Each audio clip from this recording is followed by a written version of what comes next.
9টার সময় এটা এসে পৌঁছেছে। হ্যাঁ, এই নোট আকারেই ইলেকশন কমিশনের কাছে চল। আচ্ছা, কোয়েশ্চেনটা পরে নিব। আর জিনিসটা হচ্ছে যে একটু আমাদের ইলেকশনের সিচুয়েশনটা একটু উনি এক্সপ্লেন করবে, যে যেহেতু দুটো রিট হয়েছিল আজকে, ওইটার ব্যাপারে। আজকে একটি 18 তারিখের একটি চিঠি যেটা বিসিবি থেকে ইস্যু করা হয়েছে আমাদের অনারেবল প্রেসিডেন্টের সিগনেচারে, সে 18 তারিখের চিঠিটাকে চ্যালেঞ্জ করে কিছু ব্যক্তি, 4জন ব্যক্তি রিট পিটিশন দায়ের করে আজকে। হাইকোর্ট ডিভিশন এটা শুনানি অন্তে রুল ইস্যু করে এবং ওইটার কার্যকারিতা উপরে স্থগিতাদেশ দেয়। দেয়ার আফটার গভর্নমেন্ট, যেহেতু যে আপনারা জানেন যে রিট পিটিশনে government is a major party, তো গভর্নমেন্ট এটা আমাদের ভারপ্রাপ্ত attorney general mister Arshadur Rouf sir, উনি এটা একটি অ্যাপিল করেন ইনস্ট্যান্টলি। সেই অ্যাপিলটা করে উনি আবার স্থগিতাদেশ নেন এই হাইকোর্টের আদেশের উপরে। এই স্থগিতাদেশটা নেবার কারণে আসলে এই বিষয়ে যে একটা আনসার্টেনটি বা একটা কোয়েশ্চেন বা একটা কনফিউশন অ্যারাইজ করেছিল, সেটা আর এখন থাকছে না। হাউএভার এটা 28 তারিখে আবার শুনানি হবে বলে আমরা জানতে পেরেছি। 28 তারিখে ওই চেম্বার জাজ আদালতেই শুনানি হবে। তো এটা হলো আপডেট অ্যাবাউট আজকে যে কেসের ব্যাপারে হয়েছে।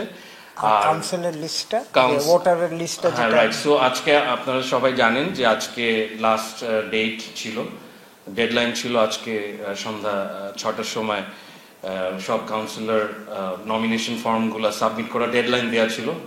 তো এখানে আর আমাদের বোর্ড মিটিং শিডিউল ছিল 6:30 থেকে। 6:30 থেকে আসলে আমাদের এটাকে 9টা পর্যন্ত এক্সটেন্ড ডিলে করতে হয়েছে because of the uncertainty created by the litigation. এই যে মামলা হয়েছে সেটার আবার এটাকে নিয়ে অ্যাপিল করা হলো, সেটা অ্যাটর্নি জেনারেল অফিসের সাথে আমরা কোঅর্ডিনেট করে সেখান থেকে, সরি না, মিটিং টাইমটা তো আমাদের শুরু হয়েছে 9টার সময়, সেটা হওয়ার কথা ছিল 4:30। না, আমি অন্যটার ব্যাপারে কিছু বলছি।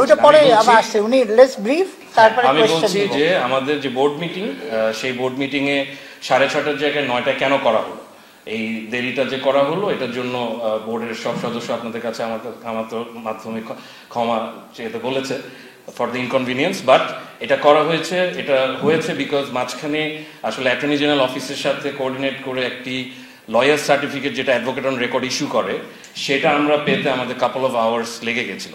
তো আমরা আসলে ব্যাপারটা বুঝতে পেরে তারপরে আমরা আসলে বোর্ড মিটিংটা করতে চেয়েছি, keeping full honour and respect to the honourable court. কারণ অনেকে বলছিল যে স্থগিত হয়ে গেছে, ইলেকশন স্থগিত হয়েছে, যেভাবে বিভিন্ন রকমের বিভিন্ন মানুষ ব্যাখ্যা দিচ্ছিল। তো আমরা আসলে এই বোর্ড মিটিংটা, আমাদের president and honourable other board members এই মিটিংটা শুরুই করতে চাইনি বিফোর দে নিউ যে আসলে অ্যাকচুয়ালি কি হয়েছে। তো পরে আমরা যখন দেখলাম যে এটা আসলে অনারেবল চেম্বার জাজ অফ দ্য অ্যাপিলেট ডিভিশন যখন এটা স্থগিতাদেশ দিয়ে দিল, তখন তো আসলে আর এটা নিয়ে আর আপাতত কোনো রকমের কোনো বিষয় থাকছে না। হাউএভার 26 তারিখে বিসিবির পক্ষে আমরা অ্যাপিয়ার করব এবং আমরা আমাদের সাবমিশন রাখবো এবং মামলা কন্টেস্ট করব। এখন 28 তারিখ, আগামী 28 তারিখ। এখন আমরা একটা করে কোয়েশ্চেন নিব। হ্যাঁ, যেটা লিগ্যাল বিষয়ে যদি কোনো কোয়েশ্চেন থাকে।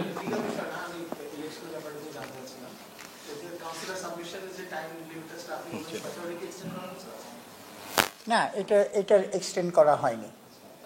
আপনারা একটা দিকে কাউন্সিলরশিপ জমা পড়েছে, এরপরে জেলা থেকে এরপরও কাউন্সিলরশিপ এসেছে, এরকম খবর না শুধুমাত্র ইনফরমেশন এন্ড প্রপার ইনফরমেশন রয়েছে, ডকুমেন্টেশন ইনফরমেশন রয়েছে।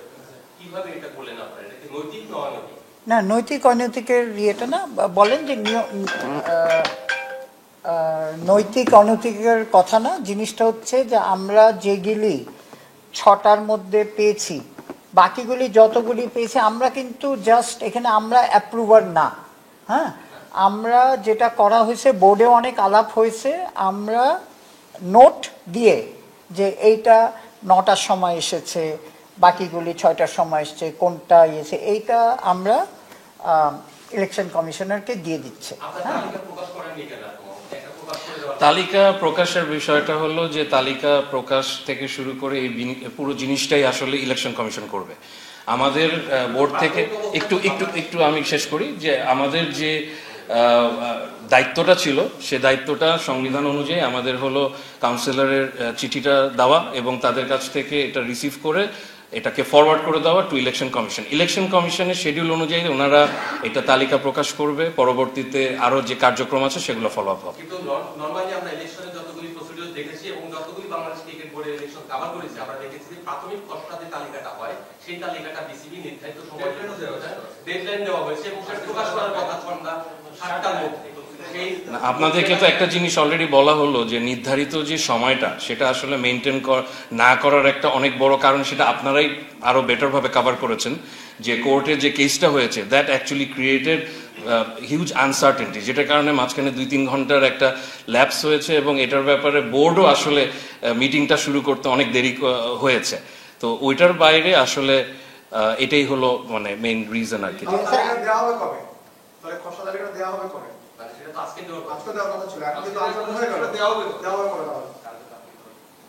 আগামীকাল অ্যাপিল করার কথা, কারো যদি ডিসপুট থাকে ভাইয়া, সো যারা ডিসপুট দিবে, ধরেন আমি কাউন্সিলর, আমার নাম নাই, আমাকে তো যেতে হবে নিশ্চয়ই।